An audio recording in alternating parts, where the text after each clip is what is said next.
You know, you dominate a game of football, and then you end up you're 1-0 down, and there's 10 minutes, 15 minutes left, and it can quite easily go the wrong way, and you end up getting beat.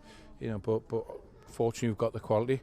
You know, we always said from day one the squad was always going to make a massive difference, and obviously the two players that come off the bench, the quality of Deck and Clark, and they get a goal each.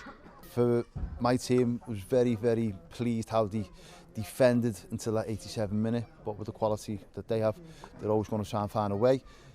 Okay, they've scored the equaliser. It was very important that we managed the game a lot better than what we did, and then conceded moments straight after. Yeah, most important thing was getting the 3 points, and luckily we got over the line in the end, but we made it a tough game. Fair play to them, they give it a right go, but all that matters is 3 points at the end of the day. Yeah, the two substitutes, you know, played their part tonight. I know it's a squad rotation at the minute with all these games that you've got, and both of you played your part.